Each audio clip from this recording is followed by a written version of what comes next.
Peganglah tanganku Roh Kudus setiap hari. Ku tak dapat jalan sendiri tanpa Roh-Mu. Bawalah diriku kepada segala kebenaran, agar ku tidak tersesat mengikuti jalan-Mu. Kudus, kudus Tuhan, kudus nama-Mu. Ku beri syukur dalam simfoni indah. Ajaib-ajaib Tuhan, ajaib nama-Mu. Nama yang beri menang, Yesus namanya. Peganglah tanganku Roh Kudus setiap hari. Ku tak dapat jalan sendiri tanpa Roh-Mu. Bawalah diriku kepada segala kebenaran, agar ku tidak tersesat mengikuti jalan-Mu. Kudus, kudus Tuhan, kudus nama-Mu. Ku beri syukur dalam simfoni indah. Ajaib-ajaib Tuhan, ajaib nama-Mu. Nama yang beri menang, Yesus namanya. Nama yang beri menang, Yesus namanya.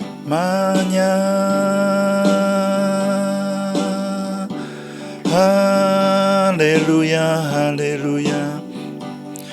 Kami memuliakan nama-Mu Tuhan, kami menyembah-Mu. Kami bawa hati kami meninggikan nama-Mu. Terima kasih Tuhan untuk Roh Kudus yang Tuhan berikan, memimpin kami Tuhan. Inilah persembahan kami, yaitu ucapan bibir yang memuliakan nama-Mu.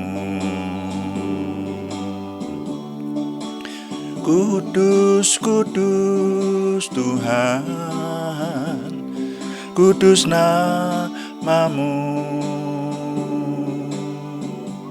Ku beri syukur dalam simfoni indah. Ajaib-ajaib Tuhan, ajaib nama-Mu. Nama yang beri menang, Yesus namanya, nama yang beri menang, Yesus namanya.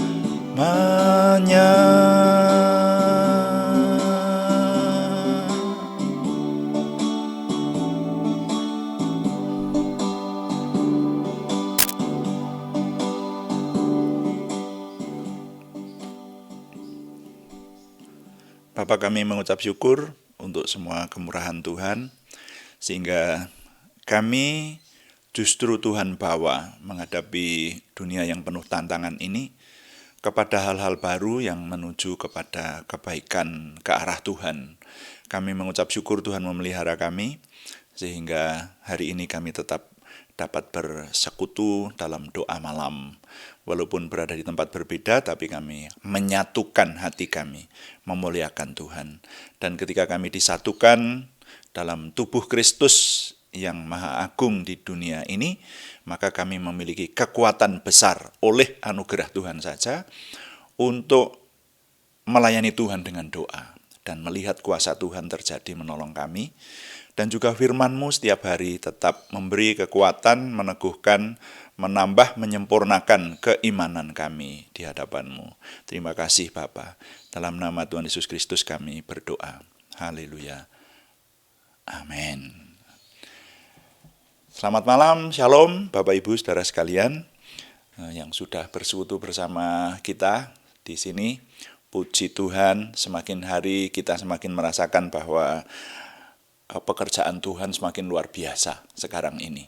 Ya, dan oleh anugerah Tuhan, puji Tuhan kita ikut ambil bagian, saudara ya. Setidaknya semacam itu. Jadi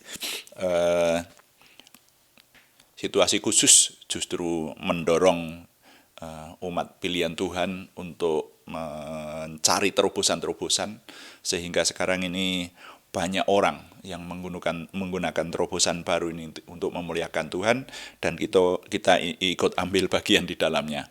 Nah, saudara sekalian, kita sudah meneliti kitab Amsal dan kita akan melanjutkannya. Kita sudah melihat mulai pasal yang pertama, dan kita sekarang sampai kepada pasal yang ke-8, saudara sekalian. Saya memberikan judul sama dengan yang ada di sini, Wejangan Hikmat.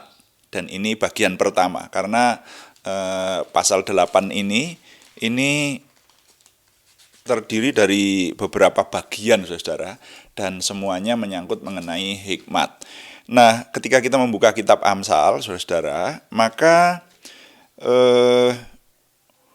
mulai dari pasal pertama itu sudah menyangkut hikmat. Pasal pertama menyangkut hikmat, pasal kedua berbicara tentang hikmat, pasal ketiga berbicara tentang hikmat, saudara ya. Kemudian nanti pasal keempat berbicara lagi tentang hikmat. Terselingi pasal 6 dan 7 itu yang berbicara tetap dalam koridor hikmat, tapi ada subbagian khusus di situ. Tapi pada pasal 8 ini kembali kita diajak untuk merenungkan tentang hikmat, saudara-saudara.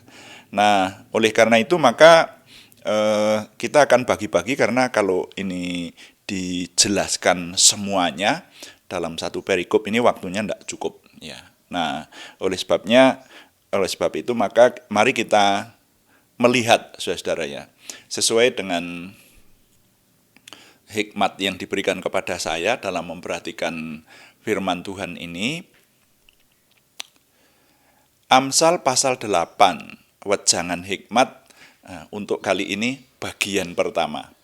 Ayat 1 saya baca untuk saudara. Bukankah hikmat berseru-seru dan kepandaian memperdengarkan suaranya? Di atas tempat-tempat yang tinggi, di tepi jalan, di persimpangan jalan-jalan, di sanalah ia berdiri.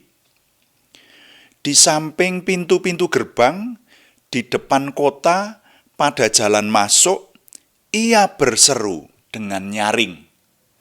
Nah, ini saya merasakan ini satu bait. Ya. isinya itu selaras begitu loh. Ada hubungannya ini, 3 ayat ini, 1 bait ini, saudara-saudara. Nah, mari kita renungkan, kembali kita mengingat, apa itu hikmat? Saudara-saudara, ada orang yang memiliki hikmat, ada yang tidak memiliki hikmat. Kemarin dulu sudah kita renungkan, kalau sedikit saya mengulang, bahwa yang namanya hikmat itu bisa diterjemahkan dengan kebijaksanaan, bisa, tapi tidak begitu tepat. Karena kebijaksanaan itu bagian dari hikmat kalau menurut saya. Jadi kata hikmat sendiri, istilah hikmat itu kalau diterjemahkan ke dalam istilah bijaksana, itu menurut saya kurang tepat. Ya, hikmat itu di atas bijaksana. Karena yang namanya bijaksana itu kadang-kadang tidak menghasilkan hal-hal yang positif. Tapi kebijaksanaan bisa nyerempet-nyerempet atau bahkan dengan hal yang negatif sebetulnya. Nah itu. Tapi kalau hikmat itu enggak. Karena kita sudah membaca di bagian-bagian awal dulu, hikmat itu diawali dengan takut akan Tuhan, takut kepada Yang Maha Kuasa. Dan nanti hikmat itu akan membawa manusia untuk mengarah kepada keberhasilan hidup. Itu hikmat yang benar. Makanya paling pas kalau disebut hikmat ilahi. Hikmat ilahi itu adalah hikmat yang benar, ya. Hikmat yang benar-benar membawa manusia kepada keberhasilan hidup. Nah, kemarin dulu kita sudah mencoba merumuskannya. Apakah hikmat itu? Hikmat itu adalah pengetahuan akan apa yang seharusnya dilakukan dan pemahaman akan apa yang seharusnya tidak dilakukan dalam hidup. Sehingga nanti hidup ini tidak mengarah kepada hal-hal yang arahnya ke arah negatif, merusak, atau bahkan menghancurkan. Tetapi kalau orang punya hikmat, itu arahnya kepada keberhasilan. Itu hikmat, saudara ya. Makanya kalau hikmat itu diterjemahkan sebagai kepandaian, juga tidak tepat. Karena kepandaian itu bagian dari hikmat. Orang yang berhikmat tentu orang yang bukan bodoh. Bodoh itu lawannya hikmat. Lawannya hikmat itu bebal, bodoh, tidak berpengetahuan, dan hidup nekat. Hidup nekat itu bagian dari bebal, saudara ya. Hidup seenaknya begitu. Tapi kalau orang yang punya hikmat, itu hidupnya tidak seenaknya. Karena di dunia ini sebagai orang beriman kita tahu bahwa kita itu diatur oleh Yang Maha Kuasa. Yang Maha Kuasa itu punya peraturan. Kemarin dulu saya katakan bahwa orang kalau percaya kepada Tuhan, percaya adanya Tuhan, itu juga mesti percaya adanya peraturan. Di mana ada Tuhan, di situ ada aturan. Makanya kalau orang tidak suka diatur, itu orang yang tidak mengenal Tuhan. Ya, masih ingat kan? Kemarin dulu saya katakan bahwa dulu itu Tuhan menciptakan Adam dan Hawa, terus diletakkan di Taman Eden, di Taman Firdaus itu. Kenapa kok Tuhan ya menciptakan juga pohon dari buah pengetahuan baik dan jahat, lalu muncul aturan, jangan makan pohon yang ada di tengah taman itu. Loh, kenapa ada aturan seperti itu? Dan ketika dimakan itu sebetulnya menurut saya pelanggaran ringan. Hanya makan pohon, makan buah kok. Iya kan? Hanya makan buah. Bahkan nanti yang sudah mengikuti pembahasan kemarin tentang hukum Taurat, sebetulnya mengambil buah dari kebun tetangga itu asalkan tidak dibawa pulang, tapi dimakan di situ karena lapar atau karena haus. Ternyata hukum Taurat membolehkan. Kan begitu. Ya ini hanya makan buah. Ya itu. Tapi Tuhan memberikan aturan. Dan ketika aturan itu dilanggar, maka hukumannya mengerikan. Adam dan Hawa terkutuk dan kemudian mewarisi maut sampai anak cucunya, sampai di kita juga sekarang mengalami segala kesulitan yang pada akhirnya muaranya adalah maut, saudara. Nah ini, jadi di mana ada Tuhan, di situ ada aturan. Nah, makanya hikmat itu orang yang ngerti aturan. Makanya orang kalau yang tidak mengerti norma-norma umum itu sudah pasti orang yang tidak berhikmat. Nah, sekarang kita baca di kitab Amsal ini, kok di sini dikatakan bahwa bukankah hikmat berseru-seru dan kepandaian memperdengarkan suaranya. Jadi hikmat dan kepandaian itu sebetulnya tidak sulit ditemui. Bahkan dia sendiri, hikmat dan kepandaian itu berseru-seru dalam tanda petik mencari orang yang memperhatikan dia. Gitu. Itu loh. Jadi kalau orang berhikmat itu mestinya mencari hikmat itu tidak sulit. Nah, mari sekarang kita mulai menyadari. Berarti kalau manusia, termasuk saudara dan saya, kalau tidak berhikmat, itu berarti sedemikian bebalnya kita, saudara ya. Jadi kalau orang yang semakin berhikmat itu orangnya semakin cerdas, bijaksana, pandai, tahu apa yang harus dilakukan dan tahu apa yang tidak harus dilakukan. Tapi lawannya itu orang bebal, bodoh, yang tidak berakal budi begitu, yang paling berlawanan dengan hikmat adalah orang gila. Karena orang gila itu sudah tidak bisa hidup normal. Orang gila itu hidupnya sudah sembarangan, itu sudah namanya aja gila, ya sudah itu. Jadi semakin tidak gila, semakin berhikmat, kan begitu. Itu saudara ya. Nah, di sini dikatakan hikmat itu berseru-seru memperdengarkan suaranya. Bahkan tadi dituliskan di sana, di atas tempat-tempat yang tinggi, di tepi jalan. Saya itu merenungkan begini. Apa zaman dulu itu sudah ada sinyal-sinyal atau peringatan-peringatan ya yang ada di tempat-tempat yang tinggi di tepi jalan. Nah, di sini dikatakan di persimpangan jalan-jalan, di sanalah ia berdiri. Di samping pintu-pintu gerbang di depan kota, pada jalan masuk ia berseru dengan nyaring. Itu saudara ya. Ini satu bait ini. Jadi hikmat itu ternyata ada di sana.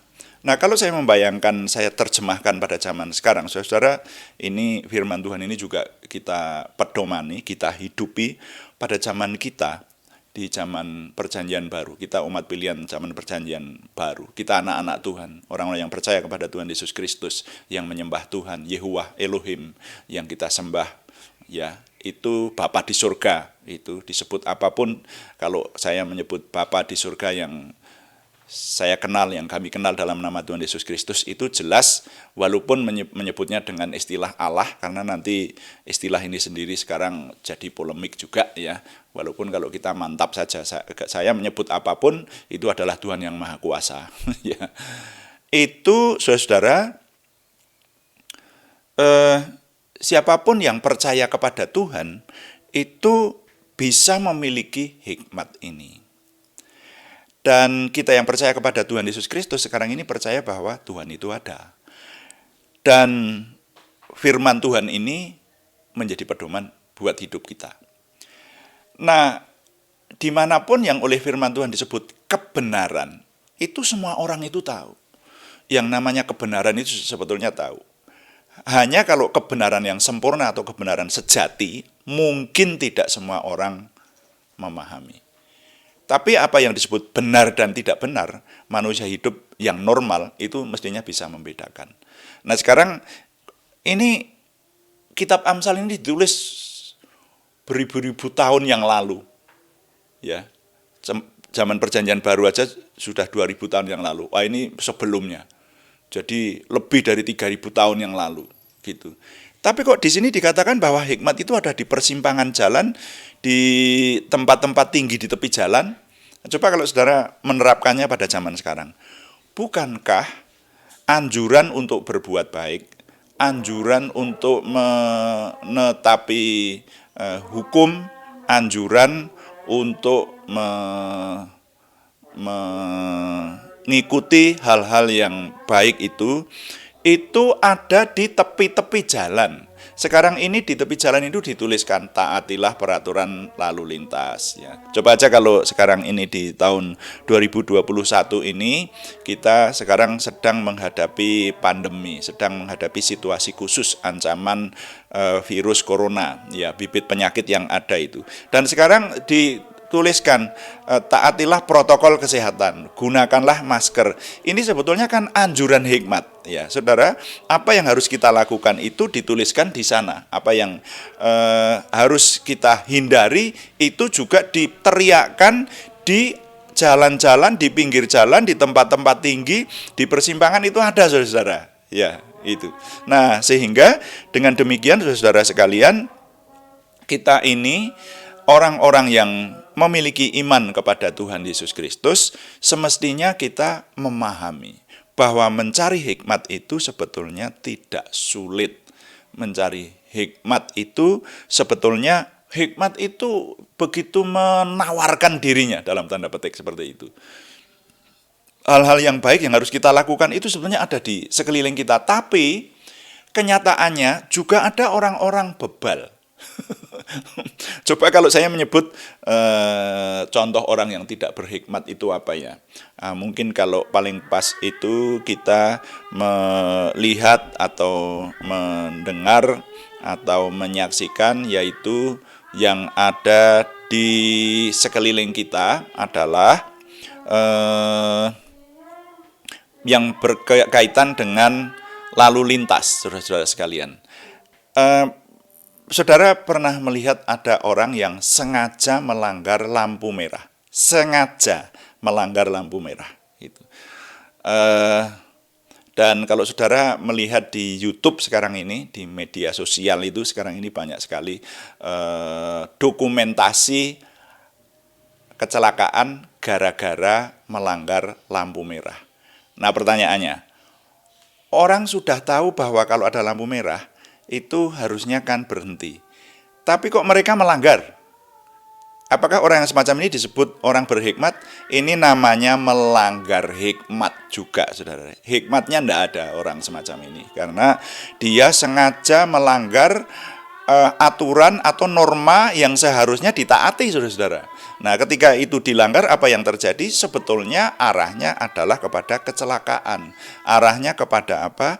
Kepada hal-hal yang mengarah kepada kehancuran hidup. Nah, itulah makanya di sini, saudara, wejangan hikmat bagian pertama ini kepada kita memberitakan bahwa, saudara sekalian, hikmat itu tidak sulit ditemui, tetapi rasanya manusianya lah, kitalah yang terlalu bebal, yang terlalu tidak memperhatikan hikmat, sehingga banyak manusia-manusia yang pada akhirnya menemukan celaka, menemukan hal yang negatif, menemukan hal yang tidak enak karena tidak berhikmat. Nah, ini firman Tuhan ini mengingatkan kepada kita umat beriman, umat yang percaya kepada Tuhan Yesus Kristus pada zaman sekarang, zaman perjanjian baru, kita anak-anak Tuhan, ayo milikilah hikmat. Makanya kalau saudara memperhatikan mulai dari pasal pertama saja, sudah dikatakan di sana, berkali-kali, hai anakku, kalau engkau menuruti nasihatku, maka hidupmu akan mengarah kepada keberhasilan. Kalau engkau meninggalkan nasihatku, maka hidupmu akan mengarah kepada maut. Itu berkali-kali dinyatakan di sana oleh firman Tuhan ini. Puji Tuhan, sekarang ini dapat kita masukkan di dalam sikap batin kita untuk kita ingat dan kita hidupi, sehingga hidup kita berhasil di hadapan Tuhan, sehingga kita meraih kemenangan hidup itu. Tuhan dipuji. Saudara, ini bagian pertama dari wejangan hikmat. Memang nanti di bawah masih ada bagian-bagian berikutnya. Dan mari kita melayani Tuhan dengan doa sekarang ini, saudara.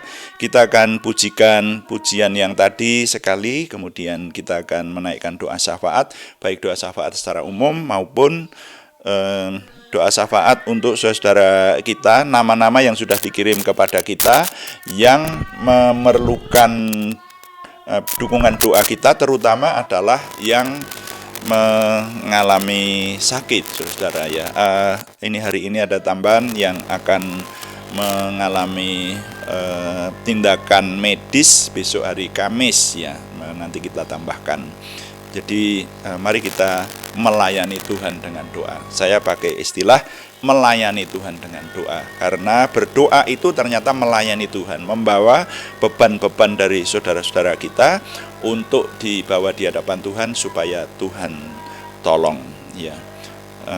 Saudara sekalian, kita memuliakan Tuhan, kita memuji dan menyembah Tuhan lebih dahulu sebelum kita menaikkan doa syafaat kepada Tuhan. Puji Tuhan, haleluya. Peganglah tanganku, Roh Kudus. Haleluya, haleluya, haleluya.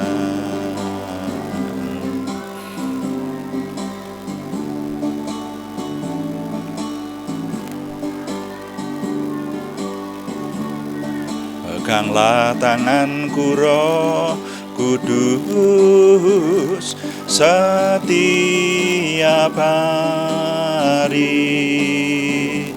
ku tak dapat jalan sendiri tanpa Roh-Mu.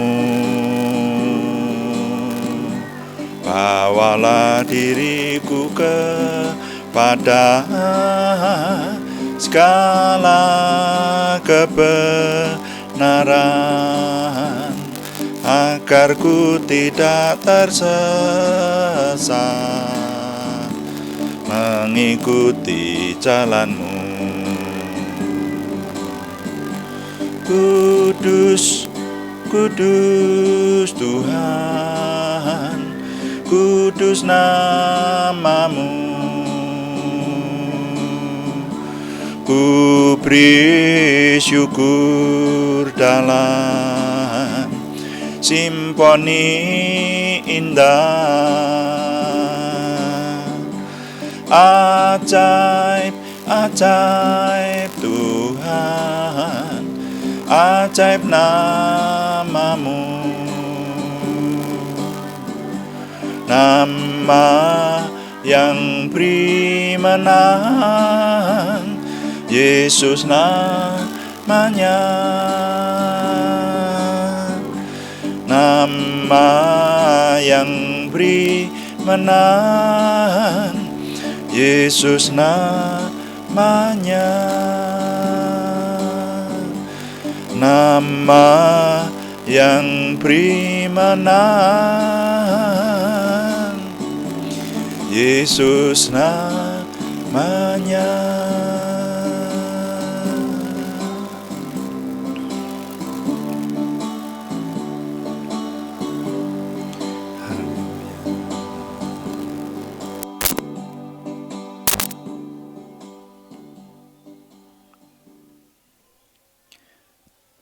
Bapa, kami mengucap syukur Tuhan memberkati kami saat ini dan kami terus dapat merasakan kehadiran Tuhan di tengah kami. Kami mengucap syukur Tuhan memberkati kami dengan firman-Mu. Kami percaya firman-Mu yang penuh dengan kuasa itu akan terus menolong kami. Dan kami menyerahkan untuk Tuhan yang terus memberkati, membawa kami kepada kesempurnaan apa yang kami kerjakan di hadapan Tuhan. Terima kasih Bapa di surga, kami menyerahkan kondisi saat ini dalam doa syafaat kami. Mohon di tengah-tengah situasi khusus ini kami berseru kepada Tuhan untuk Tuhan memberikan pemulihan kepada kami semua, terutama di tengah-tengah bangsa dan negara kami. Tuhan menolong sehingga kami dipulihkan dalam segala sesuatu, sehingga hidup kami semakin nyaman di hadapan-Mu. Terima kasih Bapa di surga. Kami juga menyerahkan untuk Tuhan menolong saudara-saudara kami yang membutuhkan kesembuhan, yang membutuhkan kesempurnaan pertumbuhan jasmaniah maupun kejiwaan, kami senantiasa membawa nama-nama yang sudah kami terima dan sekarang kami panjatkan dalam doa ini untuk Tuhan yang memberkati, menolong, dan memberikan jawaban doa yang baik sesuai dengan rencana Tuhan. Kami senantiasa mohon Tuhan memberikan kesempurnaan dalam kesehatan masing-masing pribadi ini.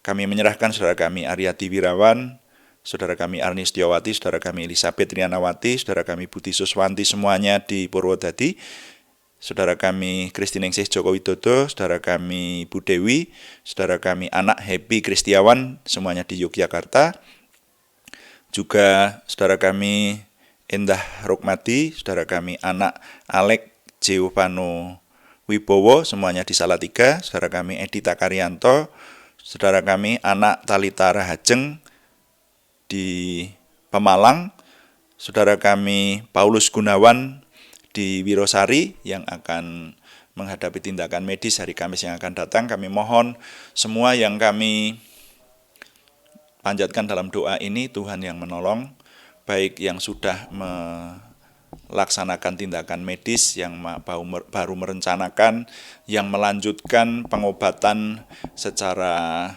medis sesuai dengan yang selaras dengan firman Tuhan, semua usaha yang dilakukan yang sesuai dengan firman Tuhan, kami mohon Tuhan yang memberkati, memberikan kesempurnaan kesembuhan. Sehingga oleh anugerah-Mu kami melihat kuasa besar menolong. Tuhan memberikan kepada kami semua, termasuk keluarga yang mendampingi, kepekaan untuk mengerti kehendak Tuhan. Dan Tuhan berbicara dengan jelas kepada kami, sehingga pertolongan Tuhan itu nyata, dan kami semuanya, nama-nama yang kami panjatkan ini tetap dijagai dengan damai sejahtera yang dari Tuhan. Kami juga menyerahkan pergumulan dari saudara kami Sri Purwati, saudara kami Betania Putri Jatusari di Menawangan, juga saudara kami Yohana Asri Sabtorini di Kediri. Tuhan memberikan jawaban doa-doa yang mereka kumpulkan, memberikan jalan keluar, memberikan terobosan baru, sehingga dalam hidup saudara-saudara kami ini nyata pertolongan Tuhan. Terima kasih Bapa di surga, sekarang kami menyerahkan semua yang kami kerjakan, pelayanan kami baik onsite maupun online. Tuhan menolong kami dan tim, dan tetap memberikan kepada kami hati yang murni dalam melayani Tuhan, juga termasuk menyempurnakan semua yang kami kerjakan, baik kesempurnaan dalam bidang kesatuan gerak, kesatu hatian dalam tim kami, dan juga kekudusan kebenaran yang merupakan perlengkapan kami dalam kami melanjutkan pengabdian dan penyembahan kepada Tuhan, pelayanan kepadamu, dan juga penyempurnaan pemahaman, penguasaan mekanisme, semua teknik dan peralatan Tuhan yang menolong kami.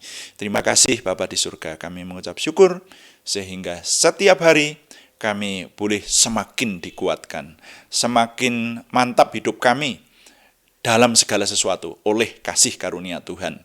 Maka kami memiliki percaya diri, memiliki antusiasme, memiliki semangat dan bergairah menyambut setiap masa depan kami, meraih kemenangan bersama dengan Tuhan. Terima kasih Bapa. Kami mohon Tuhan yang menyempurnakan doa kami oleh pertolongan dan pimpinan Roh Kudus, karena semuanya kami persembahkan dengan mantap percaya dalam nama Tuhan Yesus Kristus Juru Selamat kami. Haleluya. Amin. Demikian doa malam hari ini, saudara sekalian. Terima kasih kepada semua yang sudah mendukung. Saya mengingatkan sekali lagi, silahkan masuk ya saudara ya, melalui mekanisme chatting itu saudara bisa memperkenalkan diri di situ.